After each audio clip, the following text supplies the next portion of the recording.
Yes, recording. Okay, perfect. Well, hello everyone. Welcome to another edition of One Plus One, your place for inconvenient truth telling and myth busting.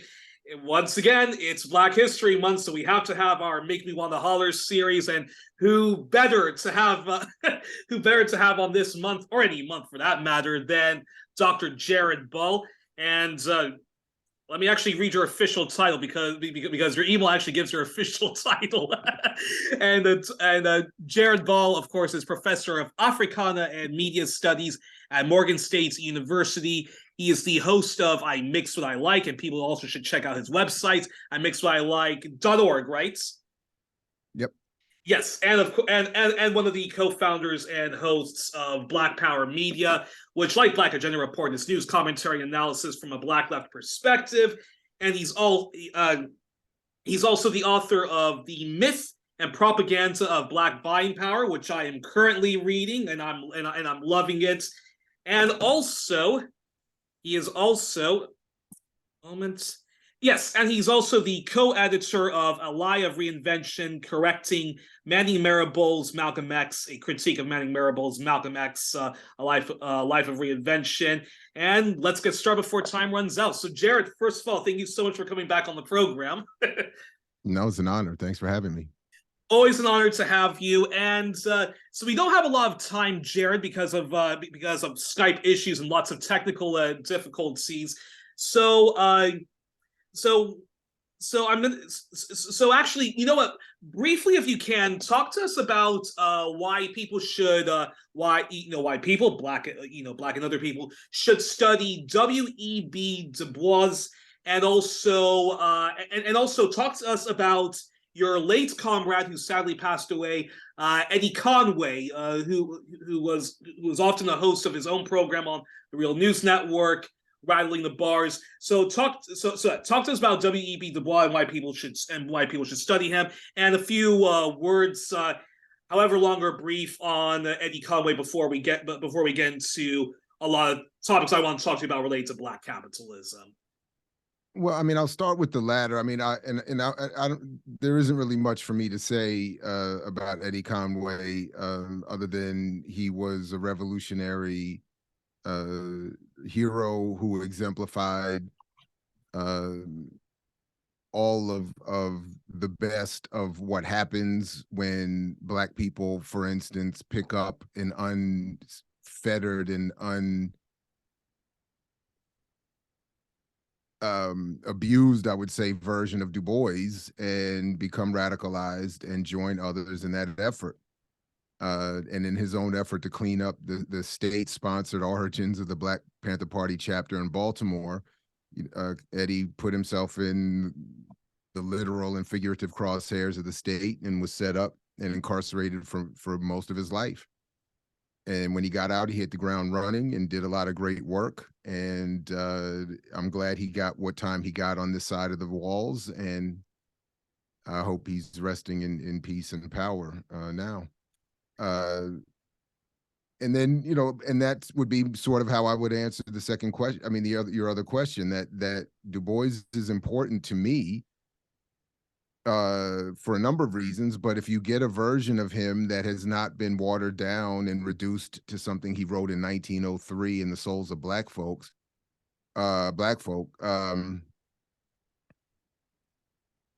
he will lead you in at least several correct directions if you don't fully embrace his entire concluding analysis, which was, by the way, that we need socialism and Pan-Africanism. So that's sort of what Du Bois's challenge is. And this is someone who, despite all attempts to rebrand him, was a socialist, was a Pan-Africanist, and was someone who left the United States having abandoned any hope in this country's existing institutions, including electoral politics, to solve the problems of Black people or anyone else. So it's if people read him in the work that he produced later in life and read honest analyses about him, then it can only make someone more informed and more radical, and that's why we should pay him attention, and that's why so much is done to rebrand him in a way that makes him less of a force or less impactful, despite how popular he might be. Very quick follow-up question to that then before we get to talking about Black capitalism is that why when you mention that so much has been done to rewrite W.E. Du Bois as just this kind of a Black Democrat figure, an electoral reformist kind of person, and minimizing his radical politics, like you say, his socialism and his Pan-Africanism. Is that why, every now and then when I go on, Facebook or Twitter, I get you get these very polarizing arguments about W.E.B. Du Bois? No, he was a Black misleader. Why are you guys propping up W.E.B. Du Bois? And other people are saying, "Whoa, dude, calm down. He actually is." part of that holy trinity, if you will, of a W.E. Du Bois, a Malcolm X, and a Martin Luther King Jr., but also throw in the Black Panther Party like Stokely Carmichael or Kwame Ture, as he later became known. Well, I mean, I'm very John Henrik Clarke on this issue. I think we need Du Bois, Garvey, Booker T, and everyone else. And there are aspects of all of them that I think we should build from and build from, learn from and build from. So a lot of the silly debates online are because, again, most people don't engage any of these thinkers directly or with substance, and are not doing it in radical organization or from radical perspectives, and are often looking to use them to confirm an already existing bias. So all of these people are more complicated than they're given credit for, and the struggles and the conditions against which they're struggling, and we still struggle, are complicated. So I think it needs to go beyond just which one, this one or that one. I think all of them have made mistakes, and there are elements of just about everyone that I either wouldn't want to follow, or in the case of people like George Jackson, am not prepared to follow, even if I agree. So, that's really it. And that's just the challenge that I keep asking people more and more increasingly. What evidence do you have for whatever your conclusion is?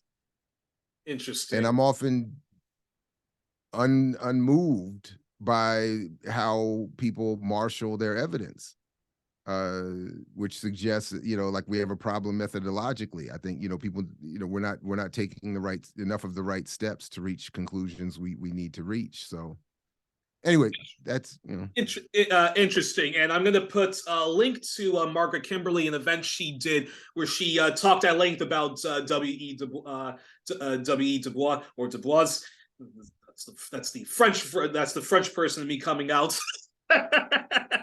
People, I don't know. I've only ever heard it said as Du Bois. So, and I even in fact heard him say it that way. I think it was in some speech he self-referred as Du Bois, but I don't know. It doesn't. I mean, it don't matter. I mean, okay, it don't matter. Perfect. And for Eddie Conway, I'm going to link to Paul J of The Real News. Is Reality Asserts Itself, a very nice, long extended interview with that. And wish we had more time, but we'll have to do that for another time. And I can't let it go. I just can't let it go. I can't let it go. I mean, Paul J should forever get credit for giving Eddie Conway a place to do his work. But Paul is no ally to this struggle, and his own removal from The Real News a couple of years ago, I think, is evidence of that. I mean, I had my own clashes with him. I'm on the record with that, and I can't have his name evoked in the space that I'm in and not challenge that. So I just, he did Eddie a solid, but his impact on beyond that, I think is not good and not helpful. All righty. And by the way, oh yes, and I have to remind myself, happy 2-year birthday, Black Power Media. Thank you. Happy 2-year birthday, and looking forward to many more. And I just have to say, hard to believe that you guys have only been around for 2 years, given the amount of content that you guys have produced and all the brilliant characters and their own programs, Remix Morning Show and stuff like that. So congratulations, and looking Well, I forward. mean, you know, I appreciate that, but I mean, it's to be, you know, some folks I feel like sometimes need to be reminded. I mean, you know, BPM is new, but everybody involved has been doing this work for a long time in a lot of different spaces. So, yeah. Anyway, so I appreciate that, but I'm not at all surprised by the amount of content, given all of the people that we have involved and their backgrounds and experience. But yeah, anyway, thanks and I appreciate it. Well, you're very welcome, and looking forward to many to many more stuff and some and more programs that you guys will be producing. So let's talk about one of my favorite subjects, and I love hearing you speak about this. I can listen to you speak on this, Malcolm X, and hip hop all day and night, which is which is black capitalism, and I wanted to ask you this question, because a lot of even very radical people, call them black nationalists, call them radical black leftists, if you will, they'll often say, why can't the various black communities, why can't black America be like Chinatown or Little Italy, or have an arrangement with excuse me, or have an arrangement with the state, like various Jewish communities do, in which whatever money goes in the community and out the community, a cut of the profits goes to goes to that dominant community, like the Jewish community and so forth. I'm curious, what's your response to that? I mean, it's first of all, it's always interesting. First of all, I have to start with that. I understand that these conclusions people are reaching are the product of a very long and old and well-studied and supported and funded and resourced effort to propagandize people out of and away from radical organization, ideologies, theories, actions, politics, etc. And others, by the way, not just black people, but there's a specific effort, I think, that has been targeted. And I guess you could say it's been specifically tailored to every group, but anyway. Yeah. But so that said, but the other part of it is that, the simple answer is that black people are not any of these other groups. Black people don't have collectively the same relationship to this country, historically or today, that these other groups have. So on its face, to me, without doing much more thought or offering it much more thought, on its face, those comparisons should be discarded and seen as silly or irrelevant. Black people cannot do what other groups have done. Collectively, those groups themselves haven't been able to do what is often suggested has been done by them as entire groups, absent any analysis or thought even of class. So this idea that all Jews or all Asians or all this or all that have done something is itself flawed. Yeah, I see where you're coming from, but yeah, continue. Yeah, again, I keep using this example. If because this is often where people start. If you go to whatever local store that you see populated by whatever group you think is doing whatever black people are not doing, there's a couple of things that are immediately evident. One, all of those groups are themselves either single families in terms of ownership and oftentimes of employment, or they are at best very small segments of whatever that community is meant to represent. So then there is the issue of how much work do these people do? How much money do they actually make? Where does that money go? And is this something that we think we should want to emulate, or that is something that could be emulated? And then ultimately, all of that is done to discourage us from thinking about or organizing or working towards achieving political power, by which I mean that it wouldn't matter what group or what entity or what person in particular produces the wealth in society, because everyone will benefit from it, because everyone ultimately in some way or form or fashion is contributing to it. That's what my work is, and all I'm really encouraging people to do is to move towards looking at something beyond just trying to replicate what we think is happening in our communities. And often what we think is happening is not happening.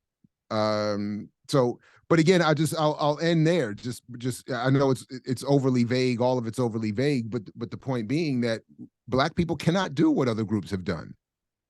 Black people don't have that same relationship, that same access, that same capability, that same again relationship to this society. So the idea that they would do what Jews have done, Black people are not Jews. Black people don't have the relationship to the society that Jews do.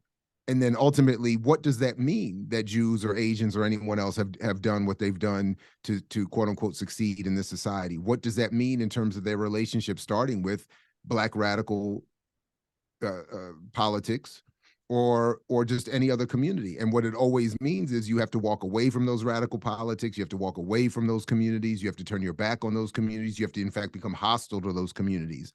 So why would we want to emulate that? But I suppose in the a follow-up to that, though, is I suppose I think, I think many people would say that in the short term that we, while, we're getting by on just the day-to-day basis, we should be emulating the economic model, or at least demand that we have a social contract with the capitalist states like Jewish communities have. But of course, most of the Jewish communities are white, so so already, so like you say, that's why but Black let me just ask, but this because I get that all the time, and I want to just ask what is really becoming my new favorite question is, what is your evidence for that? What is the evidence that any group that sort of Jewish communities or Italian American communities or Irish American communities have a better social contract with the state? You mean that's what? No. My question specifically would be, what evidence does anyone have that shows that any of these groups have done what is being said that they've done and are therefore doing well? B, that Black people could do that and achieve an equal level of standard of living or condition? What evidence do people have for that? And again, I just don't think that they have any. In my buying power work, I've shown with data and historical reference to the propaganda, I think I've demonstrated beyond a shadow of a doubt, as much as science could prove anything, that there is a narrative that has been encouraged and developed and propagated and imposed that is designed specifically to encourage Black people to move in directions that will not result in what they want. And yet, when I ask for people to give me evidence for the claims that we often hear that you just summarized, what is that evidence? I've shown that when it comes to buying power, the source for that evidence is, if not just one source, it's now in the second edition that's coming out in the spring, I've identified 3 that basically say the same thing in the same way and are really taking credit for each other's work. But it's really just one source that is itself misunderstood, misrepresented, and is itself contains so many flaws in methodology that it can't be taken seriously if we're trying to assess the actual economic condition of Black people or anyone else. So my point is, I don't think that anyone can demonstrate any evidence or can even explain how they've reached that conclusion. It's just something we hear over and over and over again, and people just take for granted that it's true. So that's why I'm saying, so I, even just as an exercise for someone to do on their own, what is your evidence for those claims? What data, what science, what proof do you actually have that any group has done what you're claiming is happening, and that it could be? In other words, what proof do you have that even in Chinatowns and Little Italies or the corner stores, that these groups? Go ahead. First of all, I mean, what proof do people have that these groups as collectives are benefiting from these relationships in ways that we think that they're benefiting, How did they get to those positions? And in what way, and what evidence does anybody have that Black people could do the same thing? Because I think I've shown the evidence is clear. Black people cannot do the same thing. Most Asians, most whites, most Jews, most Italians can't do the same thing. So the idea that Black people as a collective could replicate that and do the same thing, again, even before we get into the details of my or anyone else's evidence, is just on its face ridiculous. But it only seems logical because that's all that people have heard for most of their adult life. And that's part of the point and why propaganda is in the title of the book. But you don't think that Black America could do something like a Chinatown,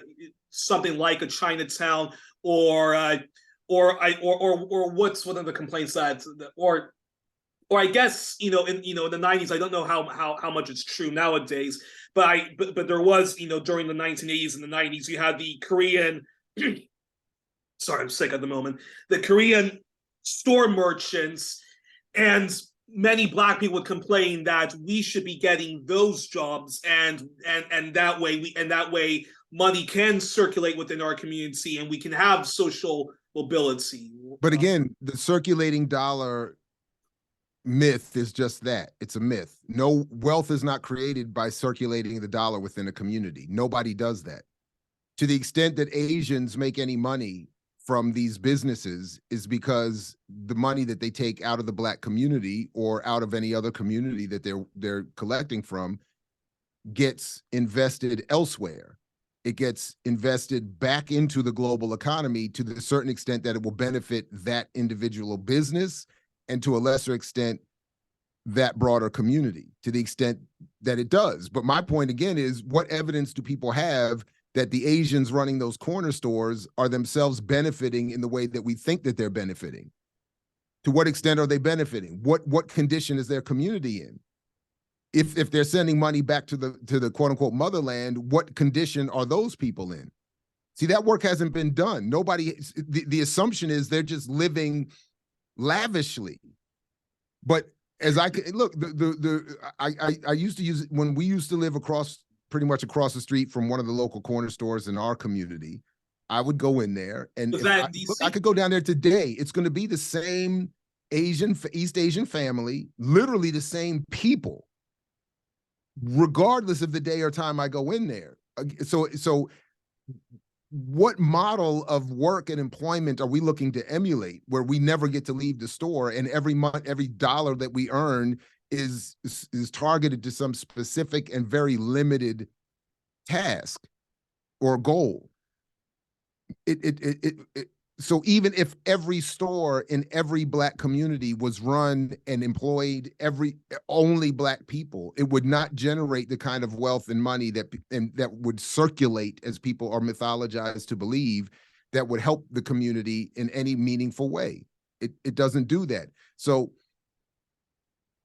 what we're dealing with is mythology that I've even updated in terms of discussing in the second edition, that is 150 years old, that has been targeting specifically Black people to say, do this. And it's been demonstrated over and over and over and over again that it does not work. So just even going back to Du Bois, this is why just recently I pointed out the fact that even though people will use segments of his work to talk about building collectives and cooperatives, he himself at the end of his life said that doesn't work. We need socialism and massive state intervention. That's what we need. But we're discouraged from even considering that because of these constant mythologies about what people have not really thought a lot about, and people who claim to be delivering the information never have any data to support them.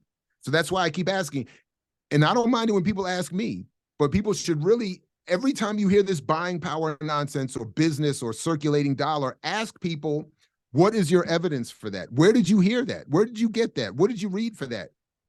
Because we've shown, again, credit mostly to my comrade 2 Black, and to a lesser extent me, we've shown the circulating dollar myth has no basis in fact. It doesn't work. It's not real. It's just complete fantasy that people just regurgitate over and over again. And similar to the buying power argument, it has no source, or it has a single source that is easily easily proven, shown to be wrong. And then it just gets recycled. So that's why I keep saying, what is your evidence? What evidence do you have for that? And I think from there, if people are being honest, they'll start to realize, oh, I don't have any evidence for that. I really don't know what I'm talking about. And I think we need to get to that point before we get to anything that could be considered an actual solution. Then talk to us then about the myth of Black Wall Street, like in Tulsa, Oklahoma, before the pogroms came, then, you know, and destroyed that community. Because Jesus, because I often hear from again black leftists / you know, nationalists that even despite the horrors of Jim Crow and stuff like that, that there was sort of a glory day for Black America where despite, you know, segregation, all of that, there still was, you know, very well-off communities, very booming communities, however small they were, where Black small businesses did well, and so forth. And if we could go back to sort of that kind of level, and I think that's where people say, and that's where people, you know, say that's where people bring up the Chinatown model, or whatever, you know, European descendant white community, which has an arrangement with the government that says a lot of profits still have to go through within our community. It's the same thing. It's the same thing. What we, again, and this would be really helpful. I mean, I do this myself. What is the evidence? Where are people getting these stories? How much effort has anyone put into uncovering the reality of these situations? Again, too Black, and to a lesser extent myself, we've already these myths, it's a wrap on these stories. Tulsa, first of all, before we even get to Tulsa, just think again, what does Chinatown mean? Chinatown means Asians serving white consumers. Is that the standard that we want? It's not Asian dollars that are circulating in Chinatown. They collect white and tourist money. That's it. If white people don't like your Chinese food, the business is over. Chinese people aren't supporting that. Chinese people don't even eat what we call Chinese food. Actual Chinese people don't eat that. They know, if anyone, the first time I got an authentic Chinese meal, I was blown away. It has nothing to do with what we're served here. So this is all tourist stuff. And is that what we want? A new form of colonialism through tourism? Which is what, I mean, we just did an interview with an indigenous Hawaiian who said, don't come to Hawaii because tourism doesn't help. I've interviewed that guy. Yes. Silver Spoon. Yeah. So, I mean, that's my point. So we're saying that's what we want in the Black community. We want to have a situation where if white folks don't come and buy, and it's the same thing with Black businesses. Look at a successful Black business is one that sells itself to a bigger white business. So that's what Black Wall Street was. 95% of the Black population in Tulsa worked as regular, impoverished, abused, exploited labor. 5% owned businesses that ultimately catered to the larger white economy that was based in the larger Oklahoma oil economy. So it was a subsidiary little Black town. And since whites didn't want to go near Black people, they said, here's a little handful of businesses you can run that will serve your community. They can't grow because only your community are your patrons, and they don't have any money. So a handful of you will be the Black bourgeoisie, and you'll own the banks and the movie theaters and the laundromats, and you'll all live just like we have today, where 10% have all the money. And everybody else is broke. And then the fantasy is that white vigilantes ruined it, when that's not what happened, because after that 1920s invasion, Black people built it back up, and Black Wall Street was even bigger and stronger by 1940. And then it was the federal government that came in and wiped it out when they built the highways and redistricted everything and did all of that. That's the real ending of the story, but they don't want to tell you that because it's easier for American capital and white supremacist capital, the bourgeoisie especially. Oh, it was just those poor crackers that attacked you. As long as that's not happening, you can do whatever you want to do. So as long as we don't see white people coming in sheets and burning stuff down, we think everything is our fault and that nothing has to do with policy and politics and the white folks in business suits that we never see. The late, great John Thompson, Georgetown Hoya basketball coach, one of the best things I ever heard him say was, stop talking about how people dress, walk, and talk. The worst things ever done to me were by people wearing suits. And that's facts. Now, I get it. Individually and in small groups, obviously, lynchings and violence and all of that stuff is horrific, and that's not, I'm not dismissing that. But if we're talking objectively about the collective, the entire Black community, nothing comes close to the damage done by those who never touch a person. The violence imposed by indirect policy and capital and investment and all of that creates way more death, destruction, and pain than even the police. But yeah. But then what can the Black community and similar communities, but let's just focus specifically on the Black community.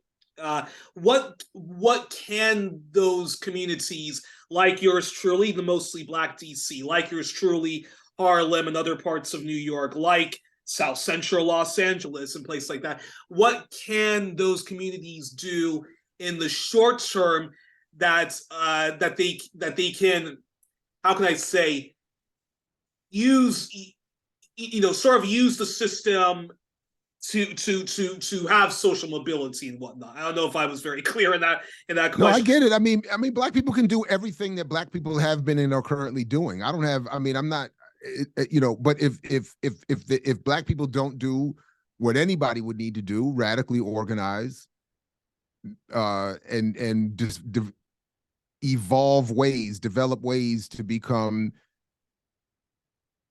make the current mode of operation impossible, nothing's going to change, or nothing's going to advance in ways that we think that they should advance. So I don't know. Again, I don't have specific solutions that are all figured out and that are for discussion publicly. But I am convinced, and I think the data and the science is pretty clear on this, that there is no advance without there being a clarity on some of these mythologies and people doing things very differently than are being done today.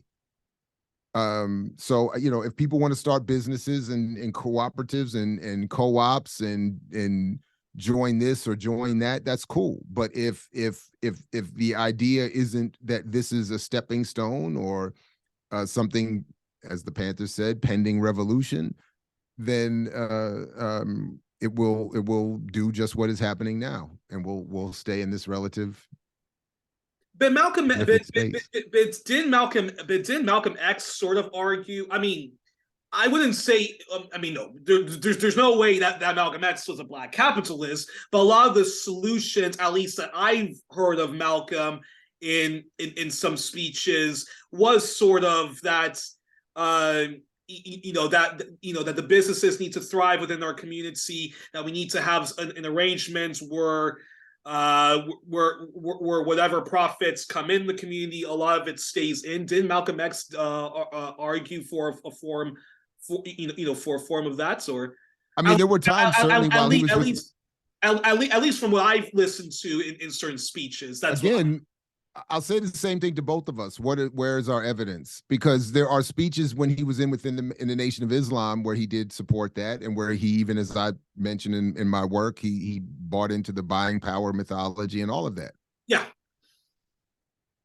But at the end of his life, somebody find me. I'll challenge you and myself and anyone who sees this.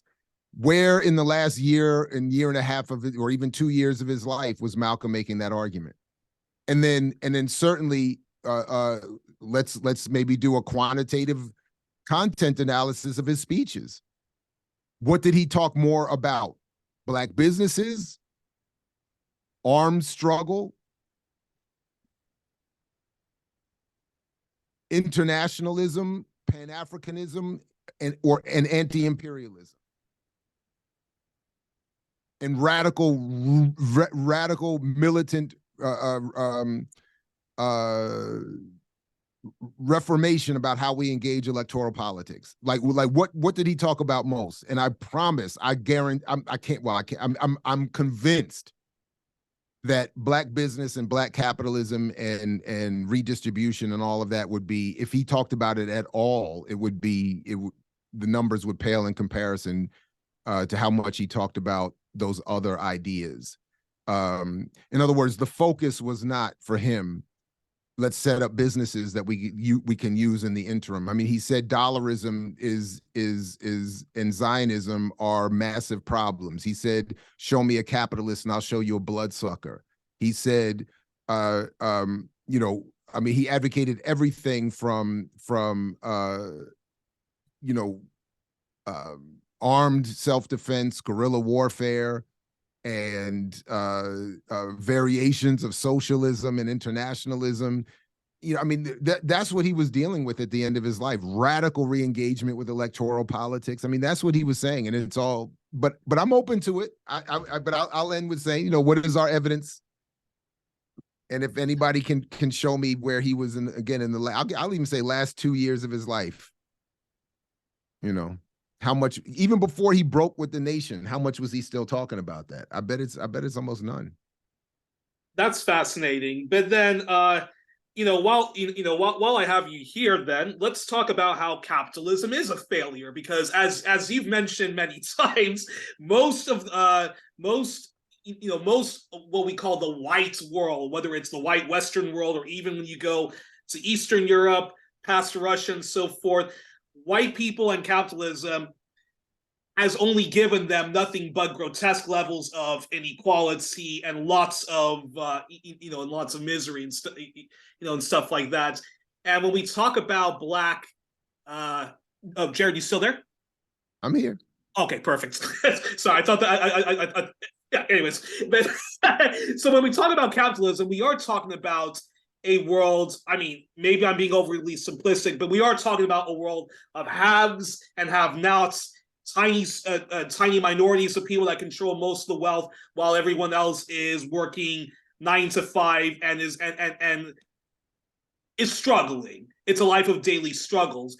And when we talk about, black capitalism, are many people in America, Black America, that is, fooled thinking that a version of black capitalism can benefit them because they are at the seat of empire, because if I was to argue with somebody about why capitalism is a failure, I would just have, you don't need to have much imagination. You can just look at the continent of Africa, which has had a version of capitalism, from colonialism to all sorts to the ongoing neo-colonialism, imperialism, which is still conquering and dividing the continent and so forth.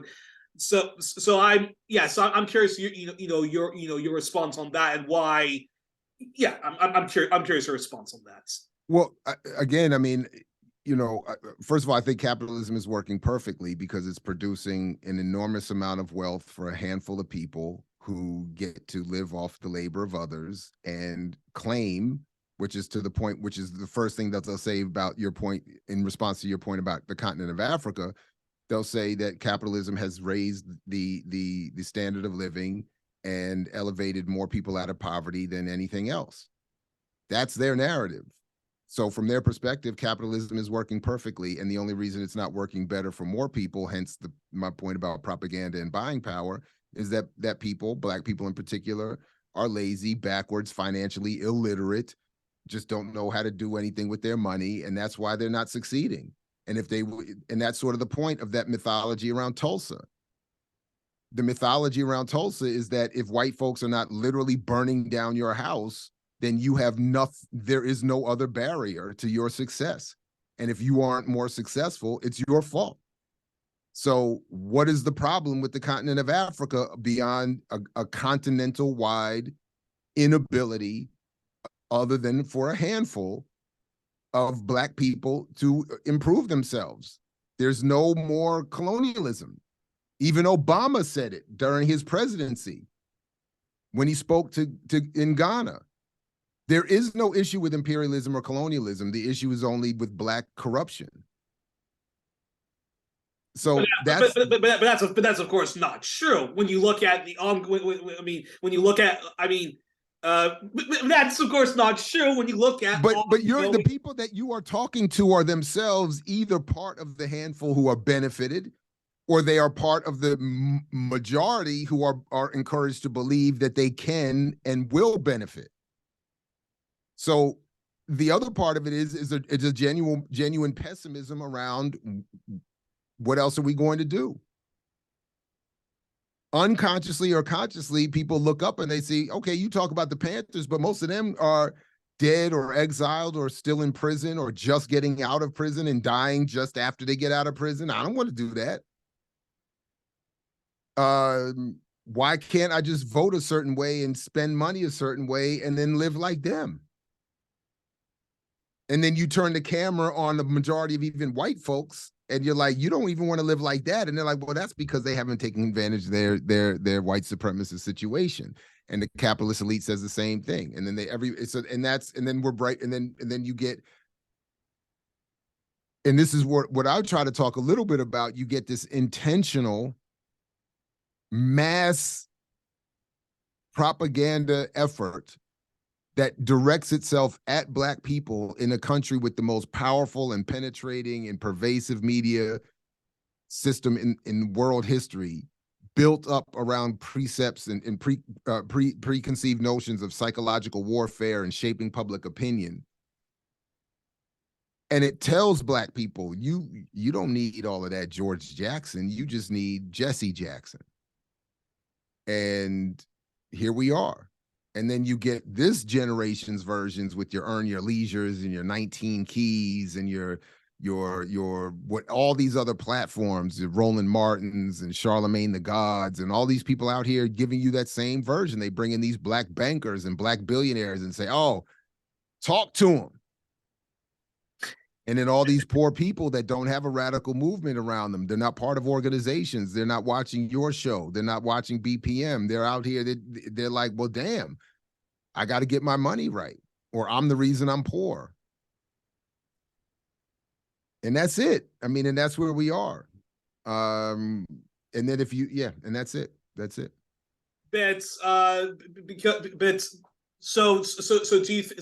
you think that the reason why so does a lot of it go back to just propaganda in the end, which even I myself do underestimate the power of propaganda from the TV shows we watch to the corporate news outlets that we're spoon-fed a daily diet of, to even we underestimate how powerful propaganda is from the media, including the schoolrooms. So is that why so many Black people in the U.S. think that, okay, I hate this system of capitalism, but the only way I can get out of this system is to try to work through this system by this is sort of the point, by having my own business in which I can employ only Black people. I'll be very generous with the minimum wage. Once we get to there, like, is that why so many people are trapped in that mindset of using capitalism to build their own version of capitalism, which would be a kinder, gentler version of capitalism, I guess? Going back to where I started, this is why so the short answer is yes. I mean, this is the dominant weapon, I think, at this point, that is psychological warfare, propaganda, messaging, et cetera, the so-called entertainment. It's the dominant weapon to used. It's even more powerful and used with more to greater effect and with more damage than the police and the military. And that was the design of those who created the system and the media environment we have now. So again, you might hear Du Bois's name, but you're not going to hear about him as a Pan-Africanist, certainly not in the context of his being a socialist with the goals of communism. You're not going to hear that. You're not going to hear about Eddie Conway at all. You're not going. So what are you going to hear if you're not aggressively either interrupted or looking for something else? What are you going to hear? You're going to hear and this is where my work, I think, plays a small role. Every part of the Black political spectrum at one point or another has bought up or bought into the mythology of buying power and Black capitalism. The only exception to that is George Jackson. He's the only luminary I've found who never was wrong on that issue. And I don't think he was wrong on anything, which is, I think, also rare. I can't think of anything I think he was wrong about. So I'd have to, but that's a that's rare. And he had a very rare circumstance himself. So I don't expect many people to reach that, but everybody, everywhere you go, in every version you get of everybody, it contains some form or another of that Black capitalist, Black entrepreneurial, we can bank our way, invest our way, buy our way, consume our way out of this situation. And again, I say it all the time now, the favorite statistic I came across when supporting other research on this subject was that from 1992 to 2012, Black people created more than 2 million businesses in the United States, and their capture of the national sales revenue, the total amount spent in the United States, went down from less than 1% to 0.3% or something like that. So in other words, creating businesses is not the issue. Black people don't have any money. Black people don't have any wealth. Black people, which is going to be zero by 2053, that is wealth. Black people don't have any ability to generate wealth and develop businesses in the larger segments of the economy. Black people have no political power. Black people are insufficiently radically organized, and this is the result. So that's it. I mean, I don't know, and I get it, and this is why I keep saying, going back to what we said already, the response, I don't know to what extent I had a fantasy about the impact of my work, but the responses, the negative response, well, all of the responses are fascinating. Mm-hmm. Again, has been zero public criticism of my work that centers and focuses with substance on the work itself. Zero. So either people disagree and don't want to say so, or they don't want to go on the record with their disagreement. They can't prove their disagreement, or they know they agree but don't want to publicly acknowledge they agree. Or when they disagree publicly, it's on the basis that we've already expressed, on something that is not based in evidence or substance or directly. And it's just the messaging. Using the Chinatown example, using the white Jewish community as an example, what they're doing is they're responding to me based on the message, the mythology they've already gotten. So they're hearing me they're seeing that I'm offering a different message, and they're simply responding to that. And they're only hearing a different headline. Oh, wait, you're saying buying power won't work? Well, I'm saying it, and here's the evidence. So what's your evidence that it will? And then it invariably goes back to some individual anecdote. Well, look at this billionaire, or look at Oprah, or look at Tyler Perry. And I'm like, okay, and look at, and as every one of those billionaires has emerged, collectively, Black people have devolved in terms of wealth, relative wealth, income, et cetera, and so forth. So what are we talking about? Can I squeeze two questions, two last questions out of you? Yep. Perfect, thanks. But then I'm wondering then, well, one thing I'm actually not even done reading your book, but I was very fascinated with something you wrote in chapter 3, which was the need for a Black community, its leftists, to build solidarity with the most radical leftists of others in the U.S. It could be, it could be the mostly white community, but it could be also, our Latinx brothers and sisters and our Indigenous brothers and sisters.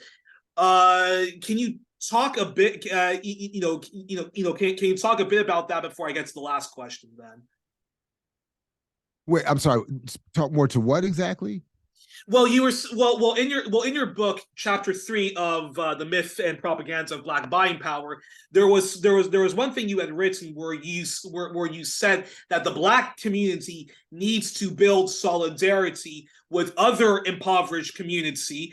You could say largely white communities, but I would imagine also but I would say because we also have to fight racial capitalism, so we have I to said build. this. I said this. Well, at least that's how I interpret it.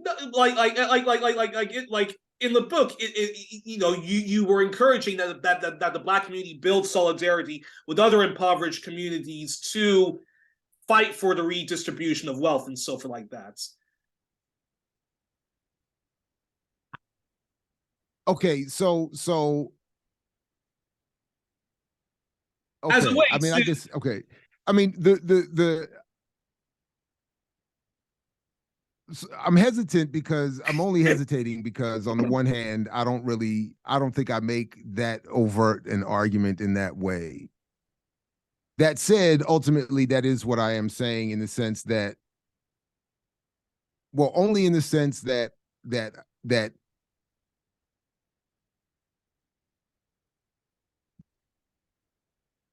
I guess maybe I'm more hung up that you were talking about chapter 3 than anything else because I don't think that that's what that chapter is trying to do. But anyway, I'm sorry. Anyway, no, listen, I think the point.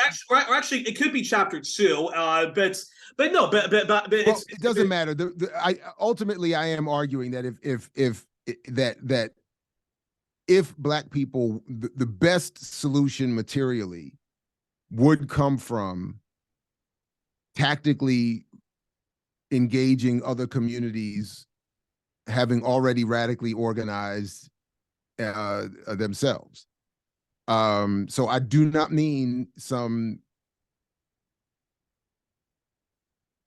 another version of what currently exists where we get some empty, vapid call for unity and support for one another that ends up pointing to supporting some corporate Democrat. That's not what I'm saying. of I'm course not, certainly not saying the same in terms of supporting and I would Republicans. never interpret it like that. I would never interpret it like that. But what I am saying is that tactically, ultimately I am saying that what we need is control over a state apparatus. So however the state is defined, I don't know.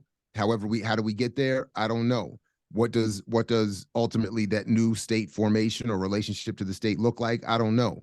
But this idea that black people can independently segregate, separate, and evolve some sort of sovereignty within this current formation of the United States is completely mythological, and I think a very conservative argument.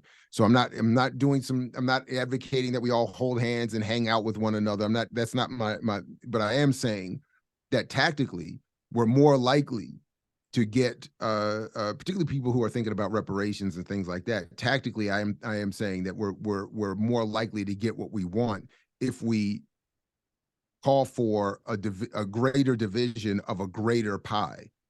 So in this argument over a mythological or a focus on this mythological, $1 trillion of buying power, and Black city states, which secedes from the United States and so where forth. would that? How? I'm not. I don't see that. I don't know if that's possible. I don't know if it's safe. I don't know if it's likely. Wouldn't that just create a semi-colonial relationship? What is the likelihood at this point that black people would collectively move and relocate or get permission to do so? I just can't imagine any of that. And where would it be? Would we have a port? Would we have a military? I just don't know where. I'm not at that level. So maybe that's just my own limitations, and that's cool. I'm open to people being more to the left than me, and that's fine. But what I'm saying is that because people are always asking me for a solution, and people are always ultimately looking to do something that I think is a more conservative version of a solution, which is, again, set up a black business, reinvest in something, or do something like so. So I'm just simply saying we should make a move for political power, which would require some solidarity with other radical forces and other radicalized communities, all with the goal of saying we want a redistribution of all of the wealth that we all produce, which is ultimately my argument for this book. which is, I don't know. I struggle with my own conclusions on that, but I do think that for this book, that should be where I encourage people to go, which is the wealth and income are determined by public policy. That's political power. That's what we should be going for. That will require solidarity with other communities, other working people. But I think that's the greater move, the more realistic move. Yeah. Anyway. Yeah, and that's exactly what I got when I read, when I read that part in the book where you were encouraging that Black radicals, build solidarity with other exploited people to more or less do what you just said. Of course, in a different way. I don't have the specific. It doesn't matter. That is ultimately what I'm saying. I guess I don't have a problem. I think I got more hung up on the chapter reference than the content, so it doesn't matter. It's my fault. Okay. Don't worry about it. Thank you. Yeah. Okay, then finally, before I let you go, this whole idea of of capitalism, and again, I would I sort of I like to use Africa as an example of how capitalism doesn't work, because I think looking at just I mean the Atlantic, the Atlantic slave trade, which was already, one part of why Africa is poor, but also colonialism, the scramble of Africa, and what I still call the ongoing colonization of Africa. You can call it neocolonialism, you can call it imperialism, and the way the whole international economic system, which is capitalism, works, always to the benefit of the richer, mostly white West, to the detriment of Africa, Latin America, and other parts of the world. I often would use that as an example of why capitalism doesn't work, and why we and why we should be fighting for more socialism. Call it Pan-Africanism or anything like that, but that's why we should be fighting for more socialism.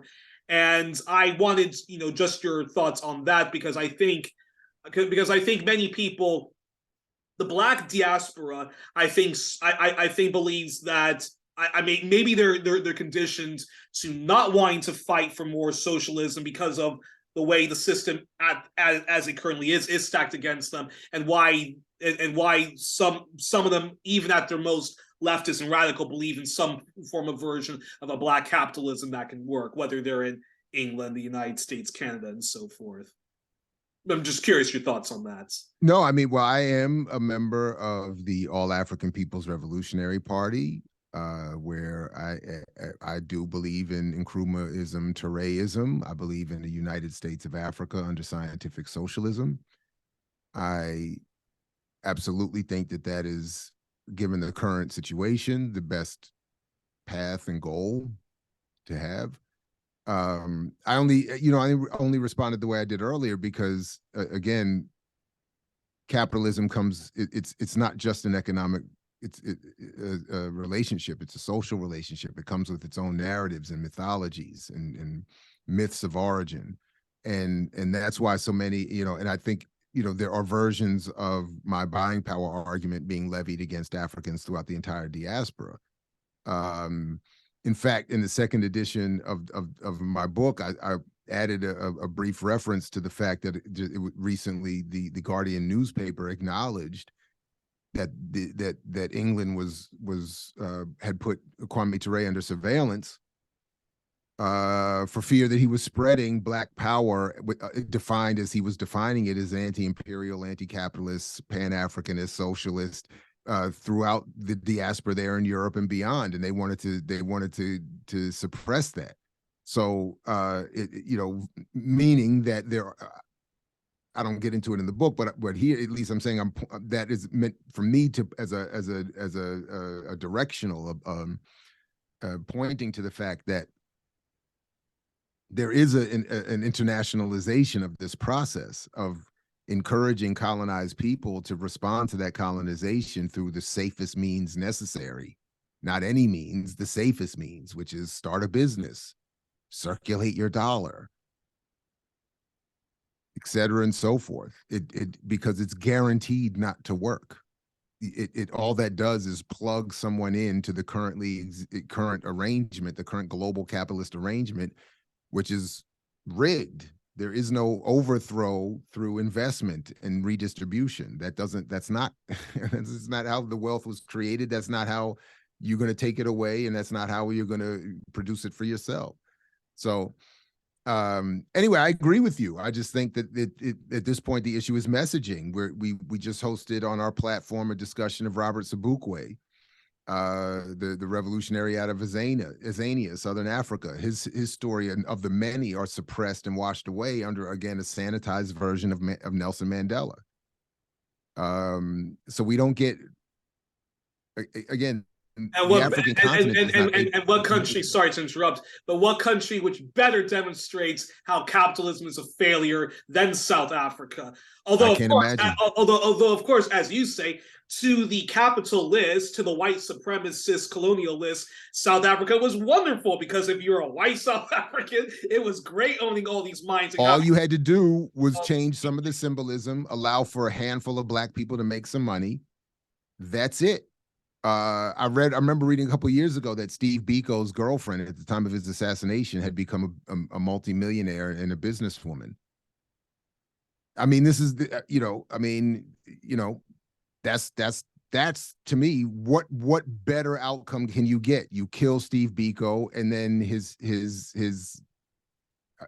legacy is carried on through Black business. In a society where whites still control the banks, the military, the land, so that's great. And it's the same version of that here in the United States. A few Black people get some money. So what? It doesn't matter how many Oprahs and Tyler Perrys you have. They don't own any of the means of production. They don't own any of the wealth producing in the dominant sectors of society. They don't control banks. They don't control the military. They don't control even the content of dominant media. They don't control anything. And their intent is not to help Black people. So if you extrapolate that throughout the continent, that's what we get. I mean, and that's why, and ending where you started, that's why an accurate reading of people like Du Bois and others is so important. It doesn't mean you have to agree with him on everything, but it's very important to understand what he was actually saying and why. Then if you disagree with it, it's at least on the basis of some accuracy, and more likely on the basis of him not being sufficiently radical. And if that's where we end up with a critique, as I said, of me, that's fine. I need that. We need that. I'm certainly not trying to stop people from moving more to my left. But they need to have encouragement to get more radical than I am by understanding what these other luminaries were actually saying. Fantastic. Well, I think that's a pretty good place to end. There's always so much more I could talk to you about, but we don't have all the time in the world, and I'm still not at the level of a Youri Rogan experience or anything like that. And you still have some. And I know that I don't want you to be. Because again, you can't be rich, famous, and radically political all at the same time. So if you ever got that big, it would mean you were doing Joe Rogan type of content, and you would be useless to us. So, and I would be hating on you and criticizing you in all of my lesser viewed videos. So, well, thank you very much. That's wow. That's very high praise coming from Dr. Jared Paul. But we are showing on this edition of 1+1, our special Black History Month special. Which is almost done. Our Make Me Want to Holler series. We are joined on this edition of 1+1 with Dr. Jared Ball. With Dr. Jared Ball yes, Professor. Sorry, folks. I'm so sick that like my head is just like all over the place. We're joined here with Dr. Jared Ball, Professor of Africana and Media Studies at Morgan State University. Check out all of his brilliant work at imixwhatilike.org.